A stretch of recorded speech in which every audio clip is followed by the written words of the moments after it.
बात होगी कांग्रेस की फायर पॉलिटिक्स की। राहुल गांधी की भारत जोड़ो यात्रा के बीच आज कांग्रेस ने एक ट्वीट किया जिससे सियासी संग्राम शुरू हो गया। दरअसल इस ट्वीट में एक खाकी हाफ पैंट्स को जलते हुए दिखाया गया है। इससे पहले बीजेपी ने राहुल गांधी की टी शर्ट को लेकर निशाना साधा था।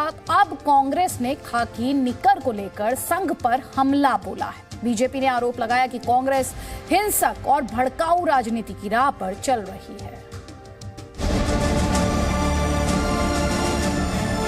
बीजेपी ने कांग्रेस नेता राहुल गांधी की टी शर्ट पर सवाल उठाया तो कांग्रेस ने राष्ट्रीय स्वयंसेवक संघ के गणवेश में शामिल रह चुके खादी निकर को लेकर एक ऐसी तस्वीर जारी की जिसे लेकर सियासी घमासान शुरू हो गया। यह तस्वीर भारतीय जनता पार्टी आरएसएस को रिप्रेजेंट करते हुए कांग्रेस पार्टी ने ट्वीट किया है और इसमें आग जलते हुए दिखाया गया है। आगजनी का दृश्य है ये। दरअसल कांग्रेस के आधिकारिक ट्विटर हैंडल से ये पोस्ट किया गया। इसमें खाकी रंग की हाफ पैंट दिखाई गई, इस पर लाल बेल्ट बंधा है। इस पैंट को जलता हुआ दिखाया गया है।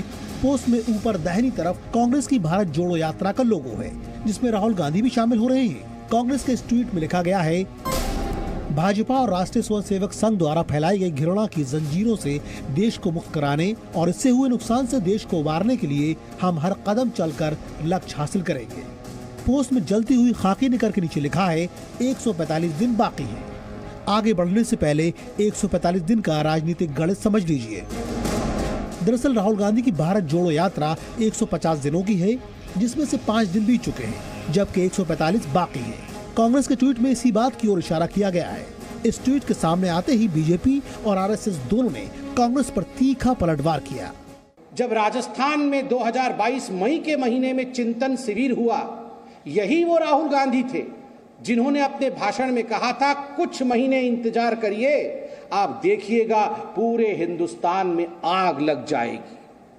ठीक उसी प्रकार 2021 में किसान कानून के संबंध में जब फार्मर्स लॉ का विषय आया था, उस समय भी राहुल गांधी ने भाषण में कहा था कि जब किसान इस विषय में जानेंगे तो पूरे हिंदुस्तान में उन्हें आग लगा देना चाहिए। एक तो हेट्रेड से आते हैं, क्या हेट्रेड वो पाल रखे हैं बहुत पहले से, और उनके बाप दादा ने भी संघ का बहुत तिरस्कार किया। अपनी सारी ताकत के साथ संघ को रोकने का प्रयत्न किया। दो बार भी बिना कारण प्रतिबंध लाए गए, संघ रुका नहीं है, लगातार बढ़ते रहा है। बीजेपी ने कांग्रेस के ट्वीट को लेकर सीधे राहुल गांधी पर हमला किया। बीजेपी ने आरोप लगाया कि केरल में बीजेपी और संघ परिवार के कई कार्यकर्ताओं की हत्या की गई है। कांग्रेस का ट्वीट हिंसा को और भड़काने वाला है।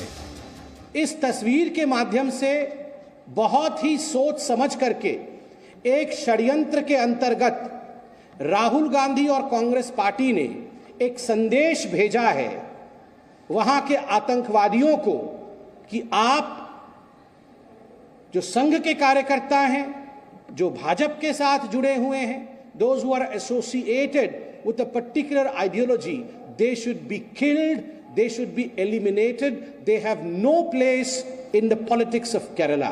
टी शर्ट के बारे में मुद्दा बनाना चाहते हैं, जूतों के बारे में इसको मुद्दा बनाना चाहते हैं, तो ये बिल्कुल साफ है कि ये घबराए हुए हैं, ये परेशान हैं और कुछ भी बोल देते हैं। झूठ की फैक्ट्री तो बिल्कुल ओवर टाइम चल रही है। अब खाकी निकर लंबे समय तक आरएसएस के गणवेश का हिस्सा रही है। हालांकि उसकी जगह फुल पैंट ने ले ली है, फिर भी इस निकर को आरएसएस से जोड़कर देखा जाता है। इसलिए कांग्रेस ने जब खाकी निकर की जलती हुई तस्वीर ट्वीट की तो बीजेपी को ये नागवार गुजरा।